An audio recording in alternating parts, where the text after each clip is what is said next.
this is typically what I tell folks when they're like, man, but it's so much competition. It's lots of people who do hair. It's lots of people who have clothing stores. It's lots of people who have pizza shops. It's lots of people who make cakes. You know what I'm saying? Yeah. And it's true. It's lots of people that do probably anything that you want to do. And then if you do come up with something creative, someone's going to copy it.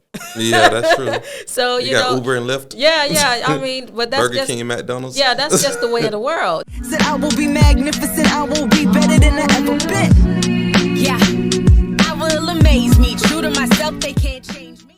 All right, so welcome to another episode of Build a Better Business with the Floyds. I'm Shavonna Floyd, one half of the dynamic duo, and I got, of course, my partner in crime over there. For the last 20 years. Yes, and you guys know who he is. Yeah, Daviyan Floyd. That's right. That's my baby right there. So we are excited as usual, but we're super excited today because today what we're going to talk about, we want to clear up some of those misunderstandings that people have in regards to having a business. We see it all the time, especially during tax season when, people, we ask them questions like, do you have a business on the side? And they were like, well, kind of, no, not really. They're super confused in regards to whether they have a business or not. What makes them eligible for having a business? Is it something that they should, add to their taxes or not? And it's actually very beneficial to add it if you have one, but a lot of times folks don't think that they can get any benefit out of that. Yeah, you'd be surprised how many people you actually ask, do they have a business? And out of 100, you get like 100 different answers. I know, isn't that's true. That is so true. But today we're going to clear that up where folks can be able to understand and know with confidence if they have a business and if they should and why they should, I would say, consider it when they're doing their taxes, especially now it's coming up. Tax season's right around the corner, dear. Yep, right there. Yeah, you ready to get to work? I have no choice. I know, we got to get to work. So, all right, so today we're going to talk about 5 things you need to know or be able to identify in regards to if you have a business and some things you can do if you do have a business. So we're going to clarify that today. Yeah, it's a lot of myths out there about having a business. Yeah. So we're going to clear those myths up for them today so they can understand what is this I have. Hopefully they, do more with it, but that's another conversation for another day. So, I agree. All right, so the very first thing that I want to just kind of kick this off with is just talking about, do I have a business? Myth number 1 would be, do I have a business or I don't have a business because I don't have a LLC? Yeah, we see that a lot. We do see that a lot. So I want to clarify that. I don't know what your thoughts is on that. Well, first I want to talk about the difference between having an LLC. What's the purpose of an LLC?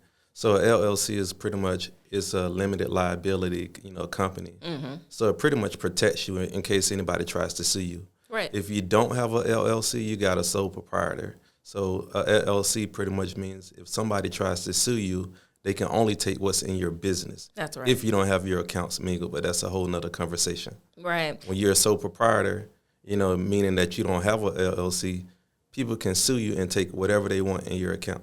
I know. Ooh, that's super. So you're exposed. Yeah, you are exposed. So a lot of times, when we look at the statistics that's out there, most people are sole proprietors, and traditionally, that's where most people start. When they have a business, they're traditionally a sole proprietor. So there are way more sole proprietors out there, I believe, than there are LLCs, but it's a reason why you eventually want to turn your business into a limited liability company. And it depends, too. I always tell people, the industry or what type of business that you're in, that really matters because, like, if you're in the hair care business, if you're in the food business, or if you're in something type of business where a person can actually, get sick, food poisoning, or, you could, burn them or something where, there can be some calls to a client by accident and they can actually sue you. You definitely want to be set up like an LLC. But we want to clarify that myth and just make sure that folks understand that, you don't have to have an LLC to have a business. Yes, that's true. You can be a sole proprietor. And what a sole proprietor simply is that you are doing business, and you could be doing business in your name under your social security number, or you could be doing business under a business name if you want to, register your business name. But either way it go, you're still doing business under your personal social security number, which is fine. You can still be able to, file, that business on a Schedule C, still be able to take all the deductions and all of that. Nothing changes in regards to that. So hopefully, we encourage someone who, said, well, I don't have an LLC, or, I don't have a business name. Well, you will file the business under your name, under your business. Yeah, and a lot of businesses start out as a sole proprietor until they test the waters and start making income. Right. Then they transfer into an LLC. Right. And which that's perfectly fine, but you definitely want to always keep in the back of your mind, I want to protect myself, and be able to separate yourself personally from your business and your personal, assets. You don't want them. And you get more benefits from having an LLC. Yeah. So that is the first one. Number 2, the very second myth out there is, you need a vehicle in your business name. Yep, okay. I ran into that a lot. I know. Isn't that interesting? I got a business, but I didn't put it in my business name. How do I transfer this vehicle into my business name? Right, yeah. So that one is, so let's kind of unpack that a little bit so folks can just understand that, so there is a great tax deduction you can be able to take, which is depreciation of your vehicle, right? But a lot of times folks don't know that they're eligible for that, especially if they use their vehicle for their business or for business use. They kind of feel like, well, doesn't my business have to, or does my vehicle have to be my business name? Yeah. And the answer to that question is absolutely no, because you got to remember, we just talked about a sole proprietor. Yeah. If you're a sole proprietor, you're doing business in your name under your social, so it will be the same thing. Your vehicle will still be registered under your name, but now here's the catch. You have to do great documentation. All you have to do is make sure that you're doing a great job of documenting what are business miles versus personal miles. Yep. And if you use that vehicle 50% of the time, for business use, you can be able to depreciate the vehicle. I mean, you can even if it's less, because we're gonna, ask you, how often do you use it? Do you use it 20% of the time, 30, 40, 50, percent of the time, whatever it is, that's what, your tax, professional is going to use to be able to depreciate that vehicle, but they definitely need to keep good documentation. Yeah, we run into that a lot. A lot of people just don't keep documentation because they don't know. They think because it's not in their business name, they don't track their miles, they don't track, their expenses, their insurance, none of that. And they leave so many write-offs on the table because they don't know their benefits. Yeah, and so great documentation is one, but, I just want to provide some encouragement too, because there are softwares out there that people can be able to use. You can literally be able to use certain softwares that, can help track your mileage. I think QuickBooks is one. Yeah. Mm-hmm. And there's other softwares out there. I would just say simply just go on Google and just say, software to track my mileage, and I'm sure you'll get a list. Start reading the reviews. I'm one of those people. Read the reviews, and see what people are saying. I like 4. What I say has to be 4 stars or better. If it's 3 stars or less, no, I'm not going there. But look at those reviews and then just see and just check it out, because it'd be so much easier, if they have like a software that they can be able to use to track their mileage, so they don't have to constantly worry about it, or the old school way of writing it down in a log. I remember going, back in the day, going to my tax person. They're like, okay, how many miles? We need to know the starting year, and you have to write all that down. You might as well pull out MapQuest again. I know.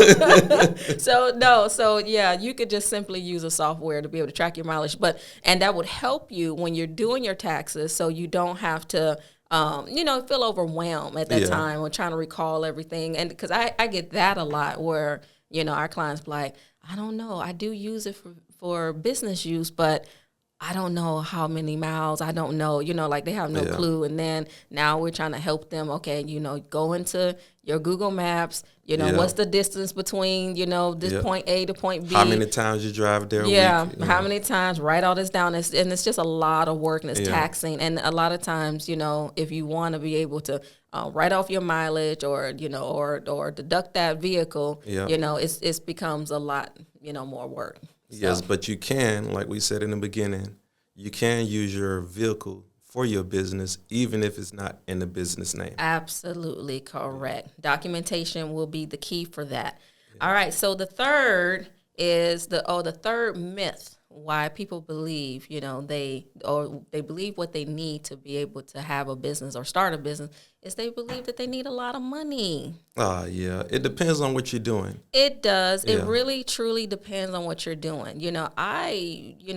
Nowadays, especially with online businesses being Yeah. such a thing. So the benefit of online businesses is simply that it's low overhead. Yeah. So traditionally when you start a business, you need to find you some place to rent or lease, Yeah. and then, you got to buy all of your equipment and everything you need, all your supplies, all that. And that does, the tradition. That takes money. Yeah. That takes money. The traditional way, you come up with your business plan, you go to the bank, you try to get a business loan, or Yeah. trying to find some grant money or something. And that was a whole ordeal. But nowadays, you don't have to do all that anymore. Yeah, it's always ways around it. I use, for example, let's say you're a hairdresser. Yeah. And you want to, look for a building. You got to pay for the chairs and you got to do all this stuff. Why not just start out, using your house? Yeah. Yeah. Rent out a room in your house or, for your business. And that don't cost anything. No. You already own your house. You already got the room. You just start doing hair in a business until you grow enough clients to get a building. I absolutely So agree. it's steps and phases in everything that you do. Right. But you don't need a lot of money, to start. No. Even on cooks, a lot of times cooks start from their house and then they transfer into a restaurant. They don't just go get a restaurant first and then start cooking. No. No, absolutely. I mean, I totally agree. Because, and then like we have a friend, who has her own, well, we've met several folks that do hair out of their house. Yeah. But we have a friend who actually has, I actually know of two, folks that we know personally that actually renovated like a garage or an addition to their home as an extension, and they have their own, shop out of that, which I think is super smart. You got to think, if you renovate a portion of your home for your business, guess what? That whole thing is a write-off. That whole thing is a write-off. That is absolutely correct. And then you just increase the value of your house. And you just increase the value of your house. That's absolutely correct. So it is it's benefits to that, but you definitely don't have to go the traditional route anymore where you have to find a place. You can literally just work from home and start your business. And like I said, I know it depends. And it doesn't matter, because even if it's like childcare, sometimes I need we know my mom did that. My mom did childcare for 18 years out of her home. Right. We know lots of folks, start, out of their home with the childcare. What they'll do is they'll just block off a certain portion of their home, or they'll have it where it's converted, during those hours where it's childcare, and then it's home use in the evening when childcare hours is over. So there is lots of businesses that you can be able to start right from home until you grow your clientele, until you're actually making enough revenue to now move on. But you do not need a lot of money to start a business. You do need some money, but you don't necessarily need a lot. You can be able to start small and then grow as you're making profits. Start growing your business that way and get that thing off the ground. And I think the most beneficial play that I've seen, with the military, we had Melissa, she started from her home and she worked on post. Her home was on post. So if you're in the military, a lot of times the military will give you different supplies to start a daycare because they're using you as their clients. Yeah, I think that's And that cool. was all free. Oh, They're giving you the free house. They're giving you the supplies to start the daycare, and the clients are coming from them. Yeah. Well, is the house technically free? Yeah. Well, it's not yours. No, it's not yours, right? But the facility, I understand. Yeah. Yeah. So, I do. I think so. There, you can just be so creative, but don't. Don't get caught up in the myth of thinking you need a lot of money to start your business. You don't. It's good to have money to invest in your business. Yeah. We've talked about that, But that's when you're really trying to grow your business. Yeah. Then we always recommend that you start investing in like marketing and exposing your business so that you can be able to generate more clients. But in the beginning, you may not have all that. You may not have a business credit and, or the starting capital to do all of that. Start where you are, put enough aside, where you can be able to just get it started. Yep. Start with what you got. Start with what you got and keep going from there. So, so sorry to interrupt the episode. I just wanted to share with you a time that when me and my husband was sitting across from our CPA in the tax office, it was a day that I will never forget. We were literally looking at our tax forms and we looked through it and we saw the refund section and we saw that it was blank. Then we went down and we looked at the amount you owe. And I have to tell you is that numbers that was on that line was equivalent to a brand new car. That day, we knew we needed to do something different. That's why we got involved in the tax industry. We did what we needed to do to learn, to get our credentials, and then came the birth of Quick and Easy Tax Solutions. We are so excited because we've created a space where people can now be able to have that knowledge that they need to be able to save in taxes. We want you to have a safe space where you can be able to get things done quick, easy, and efficient.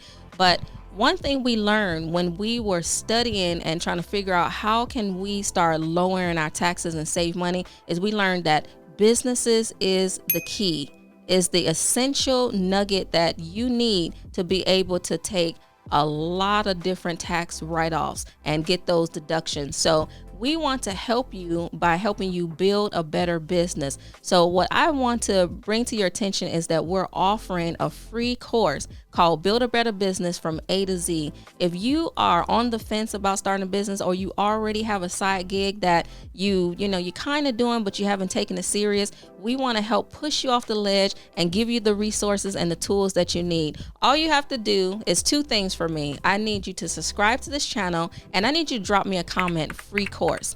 Once you do that, we're going to reach out to you with the details on how you can access this course. Now, this course is literally A to Z. It's going to tell you everything you need to do so you can be able to start that business in an efficient way and feel confident and be able to build your dream. So subscribe to this channel, drop us a comment, free course, and enjoy the rest of the episode. Let's kind of flow into the fourth, which this is they're all kind of connected, but this is another myth. So the fourth myth that I have heard is you need a physical building or facility to start a business. A lot of times people get hooked up on that, and because you have some people, and I understand this, you have some people who absolutely just don't feel comfortable working from home. They don't want, the traffic at their house. They don't want, to do business in their house or have clients or customers coming to their home. They do not feel comfortable with that, and they want it to be totally separate. They want, so that will be a hindrance to them where they feel like, well, I can't start a business because I just, I feel like I need a separate place to do business. And then when you look at a separate place, you're looking at the rent that you got to pay. Mm-hmm. You're looking at the utilities you got to pay. Mm-hmm. And then you got a lot of times these commercial buildings, you have to renovate them in order to fit your business. Right, yeah. And then when I look at, one of the massages people you went to. Oh, yeah. She had it's like one of the best massages you've had. I'm telling you. And it was in her home, right? Yeah, it was in her home. It may be a matter, because I understand, to each his own. Everyone have, their own comfort level, because I can imagine, this is my home, this is my, safety net, my keepsake, my sacred place. And I just don't want to have, it to be exposed by having people come and knocking on my door for business. So I understand that. So I would probably recommend, if you're able to, maybe when we talked about like a certain addition to your home where, you could do that or, if you just absolutely have to have a separate location, then, start off something reasonable, go and do your research and see what's in the area and try to find something that you actually couldn't afford, to get started. But, you don't need a physical location to start a business. First of all, we wanted to, conquer that myth, you absolutely can be able to start from home. But if you are a person who just don't feel comfortable with working out of your home, then I would say just do some research, come up with a budget. Yeah. How much can you afford on a monthly basis, for a separate facility, and then look for, spaces in your area that you can be able to lease or rent, so you can go ahead and get started. Yep. And me, I would look for, how can I do my business remotely, versus actually having a business. Look at USAA. Yeah, that's so smart. Yeah, that's really smart. I didn't think about that. We don't go into no USAA bank. We don't, go, no ATMs. Everything is remotely. We get our house, any kind of damage, we just pick up the phone and call them. Yeah. So if you can do your business remotely, I would entertain doing that first. You know what?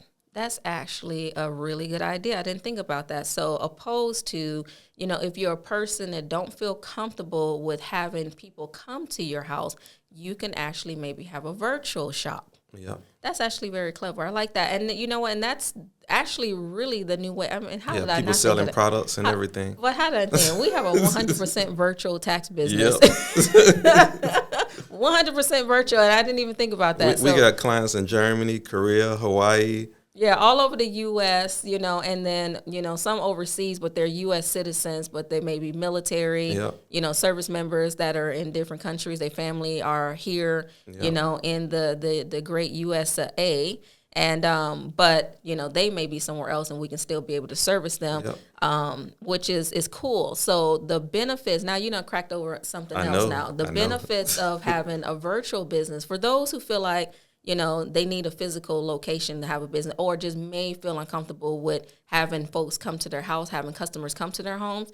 That is another caveat if you could consider maybe a virtual business, because one, you keep your overhead low. You don't have to worry about the lease. You don't have to worry about, all the additional utilities and expenses. None of that. You don't have to worry about any of that. And then, you can still be able to make good revenue, and your profits will be high. That's something that we've learned. Your profits will be higher because you don't have all those additional costs, and you can have a thriving business. Yep, that's what I recommend. Yeah, I like that. That's a good one, dear.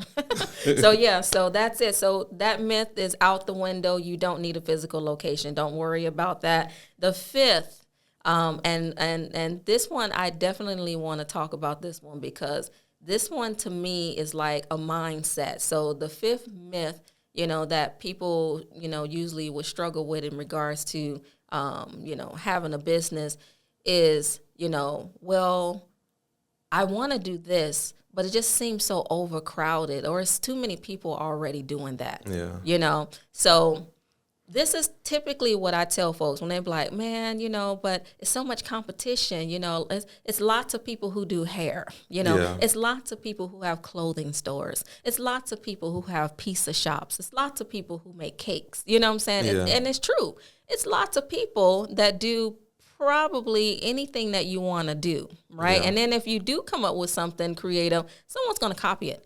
Yeah, that's true. So you got Uber and Lyft. Yeah. I mean, but that's Burger just, King and McDonald's. Yeah, that's just the way of the world. It's gonna be like that. So you using that as an example, what you just said, that is a good point, because at the end of the day, it's always it's always more than enough for you. Whatever it is that you want to do, there's more than enough business. There's more than enough money. There's more than enough opportunity for your space and your place, in this world to do just that. So I don't even care if you just bake cupcakes, that's what you do, make your cupcakes be the best cupcakes, out there. Do add a little extra something to it and make sure it's a little bit different, even though, because at the end of the day, when you do think about like McDonald's and Burger King, even though they both sell burgers and fries, they don't taste the same. Yeah. So, definitely, clearly Burger King has its own, flavoring or taste. And McDonald's do too. They don't taste the same. Yeah, how many chicken places we get out there? Oh my God, so many of them. But they what they do is they just try to find their own uniqueness. Chick-fil-A have their jazz, and then of course if you go to a churches or whatever, chicken, they all have like their different jazz, on it, or spin on the same thing, but they bring their own uniqueness to it. And then it might be, your location. I use, for instance, we like Mr. Car Wash, but then it's a car wash place right across the street from my house. So we was like, why not go to that one? It's the same price. A lot of times, that will be the case, but then when you think about it too, when you see these businesses, you say McDonald's and yes. and they usually be like right across the street from each other, Yes. Target and Walmart, Yeah. but even though they're kind of the same, they're still different. People who go to Target for a reason. People who go to Walmart, they go to Walmart for a reason. Yep. CVS and Walgreens. So it's all about your quality. You got to have your quality, your brand. Yeah, everybody is different. The similar, you can say, but different. Uber and Lyft, I like that, because traditionally I would take Uber all the time, but then sometimes Lyft be a little bit cheaper. Yep. So, I would always go and compare, and I'm like, well, I'm literally paying for the same service, right? But, your service happens to be a little bit less than the other service. So, that's really the type of things that you want to think about, opposed to focusing on, like it's overcrowded or it's too many people out there who's already doing what you do. You want to focus more on what can you be able to add. What makes yours so special? What's the difference between you when they taste your food or when they're trying on your clothes or whatever it is? What's unique about yours? Yes. And that's where I think, the focus should be, and just always remember that it's more than enough space for you. Yep, because you could have theirs could taste better, but then yours could look better. Well, or it could be the other way around. Yeah, I hope yours it's the other tastes way better, around. but then theirs look like crap. Yeah. I was gonna say, please make sure yours tastes good. Yeah, They can look pretty all they want, but if it don't taste good, like, ooh, that sure look good, but like, please don't do that. But and work on that. But at the end of the day, I just want people to just be reminded and just encouraged, that you have a place. Yeah. We all have gifts. We all have, different things that we can do, but we're all unique. Yeah. We're all different, and we have a different perspective and a different take on a lot of different things, So I think that's what makes it so special, is that, and the reason why you need to go ahead and start your business, regardless of how many other folks is doing what you do, you need to start your business because we, the consumers, the people, we need to be exposed to the gift of you. Yeah, we need options. Yeah, we need to be exposed to your gift because, if we don't get a chance to, to sample your goods, in the sense of what you're trying to produce or present to the world, we would never have, KFC, if you like KFC, I'm just using that as an example, but we would never have, like all of the wonderful, unique places, we like to go to. We would never have that experience, of them if they, decided not to move forward because it was overcrowded. Yeah, I agree. So be encouraged with that. We are super duper excited for you. Make sure you just overcome all of these myths, because there are nothing but roadblocks and hindrances out there just to keep you from being the best you and presenting your gift to the world.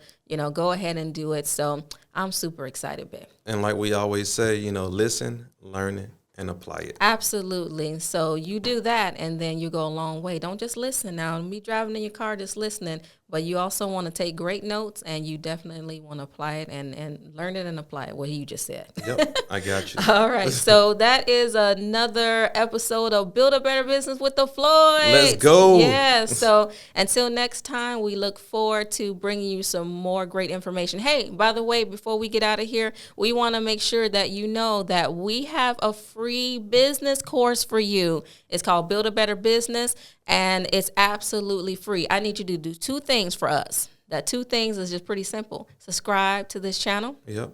And drop us a comment, free course. You do that, and we will reach out to you and make sure you get access to that free course. So if you're on the fence of starting a business, or you just don't know how to start a business and you just want a little bit of guidance, that course is going to take you step by step on how to do that, and it's absolutely free. Let's go. All right. So until next time, we're out of here. I will be, yeah. was born to be magnificent, everyday great, far above average, maverick, no magic. His faith and works, his blessings is the perks.